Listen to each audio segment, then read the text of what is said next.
Hey, thanks for checking out the video. I want to show you the most badass extended range extended string guitar that I've ever had. And this is it, the Damien Platinum 8-string from Schecter. I traded a 7-string Ibanez I've had since like '03 for it. The guy I got it from got it secondhand. Somebody had apparently went out with a screwdriver. The setup was all terrible. Somebody hacked into multiple strings on the nut and stuff. I got a Graphtec laying there. I got to swap it out. Even before that though, just setting it up and getting the neck relief right, this was the most incredible playing guitar that I've ever messed with. It was the first Schecter I've ever owned. I basically, like I said, traded like a $300 guitar for it, and I love playing this thing so much, and I still do to this very moment. So when I got this, I was super excited because I had already ordered the Silver Mountain. It was on the way. So after playing this, I was so excited to get my hands on a brand new setup professionally by Sweetwater 7-string from Schecter that oh, it was, the anticipation was unreal. But no, all seriousness aside, I was just want to point out this is the best playing guitar that I've ever had. Thank you, Schecter, for building this one. Good job. I'm really proud of owning it, and it was really easy to get a hold of. Let's talk about this one. The Schecter Silver Mountain C-7 Floyd Rose. Stats on this thing are incredible. 26.5-inch length, 7-string Floyd Rose 1500. It's got maybe the coolest headstock that I have ever seen in my entire life. It's thinner than the Ibanez's, a little bit thicker the neck. That's taken some getting used to. It's obviously beautiful. You don't need me to tell you that. Comes with the Sustainiac bridge pickup. It's cute. Probably ultimately it'll have EMGs in it.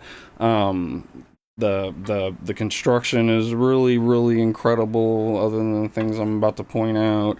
Really cool. Ordered it from Sweetwater. I think she was $14.49. Paid for the $160 setup on this thing.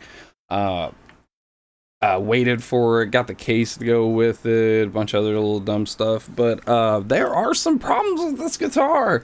I was a little surprised, especially after what I just said about the Damien. I was really expecting like super high quality, and I think a lot of the Schecters probably are. But this one's got a couple of issues that are gonna be hard for me to live with personally. And this wasn't a review or review version or anything. I paid cash for this one, right? This, other than my car out in the garage, this is the most expensive thing that I own. It's the most expensive thing I've ever bought. We went through a lot of stuff recently relocating, and this was kind of the reward to myself for getting through all of that. Is a real expensive, nice guitar that I could cherish for a long time, and this one was it. So a couple of the issues that are really painstaking to me that are kind of a problem. The first one may be hard to get on the video camera. I'm going to try it anyways. If not, I'll have an accompanying there we go, accompanying picture. Do you see the string heights there? Like they look alright, yada yada yada, and then you get to a certain point and you see how there's a big gap on between the second and third string. Like the setup is bad enough, you can see it on video. That's an issue. The next one is the bridge pickup is not centered. If you look, like I'll rotate it. If you look at the low string, you'll see that it like never really gets under the string until it's at like a really crazy angle. I think that's about as square to this. That's about as square to the camera as I can get it. Again, I may include just some pictures other than the video and stuff like that. Last one, this one was really concerning to me. Like, this isn't plugged into the amp. It's just sitting here acoustically, and I'm just gonna do this. And I'll be quiet, and we'll see if the microphone picks it up. If not, I'll mic it up through the amp, and you'll definitely be able to hear it. But all I'm gonna do is just a string dive, like just a nose dive. Oh.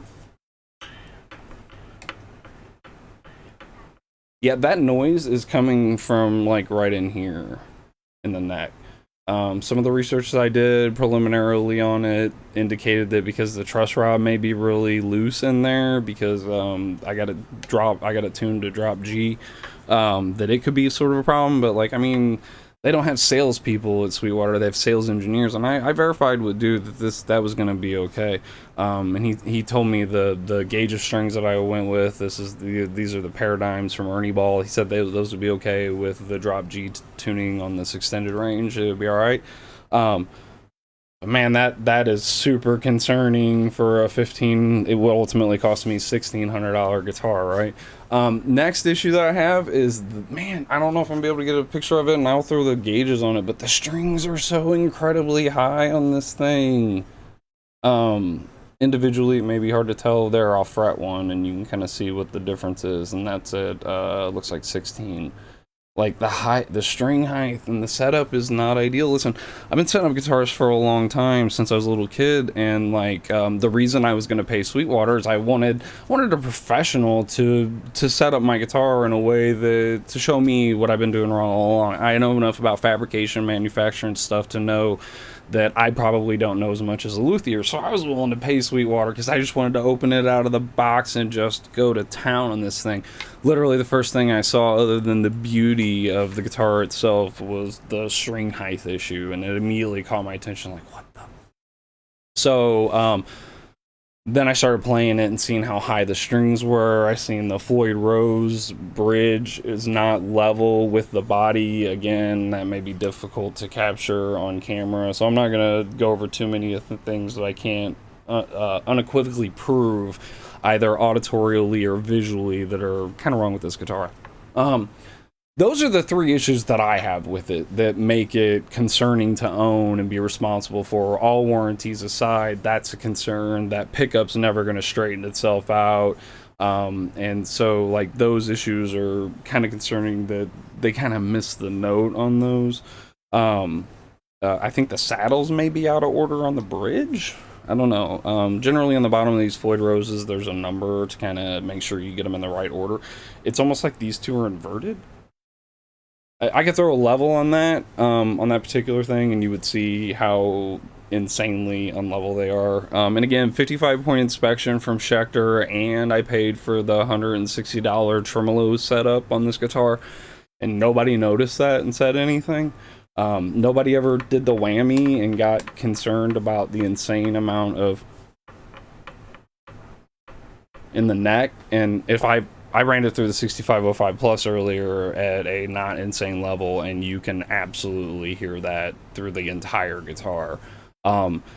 And so, you know, those three things make this really concerning, is from a quality perspective. If I was just like, let me just review the guitar for a second. So like, this thing's a rockin' beast. The extended range and drop G just totally blew the doors off of anything my 7-string Ibanez was ever capable of. The Floyd Rose 1500, this thing is awesome. I don't believe any of the problems I'm having out of the neck have anything specifically to do with the Floyd Rose. I think it's purely construction, and something funky is going on with this one.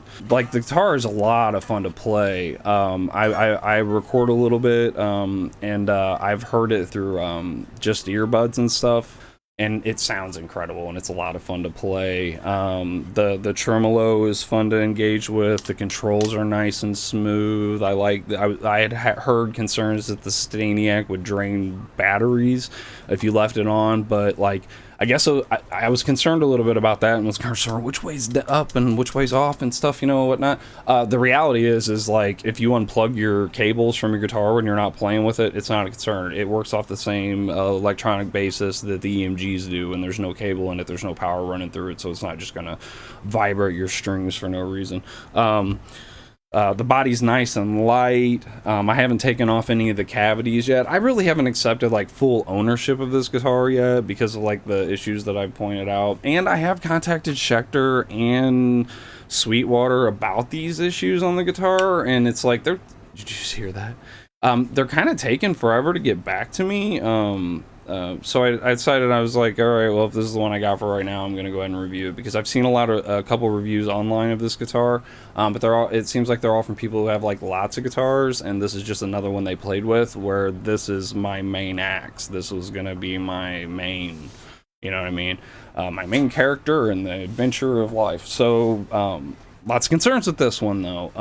I would like to see Schecter's quality control get a little bit tighter on things like mounting the pickups. Another issue I haven't even brought up yet that I'm going to try to live with, but like, this nut is not in the center. I got my pick in hand here, and I'm gonna run it this way, and you see how I get stopped on the nut right there? Again, that camera's at a terrible angle.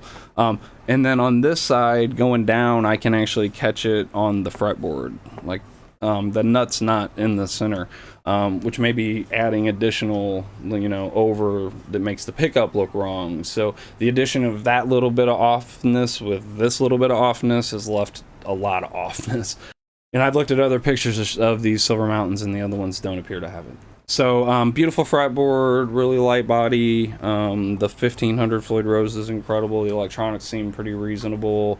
Everything about it, other than like the things I pointed out, are pretty cool. Hopefully I can get them resolved, or maybe just get this one swapped out. But I thought it was important to get it out there because I was under the impression, you know, that's like a $900 Schecter.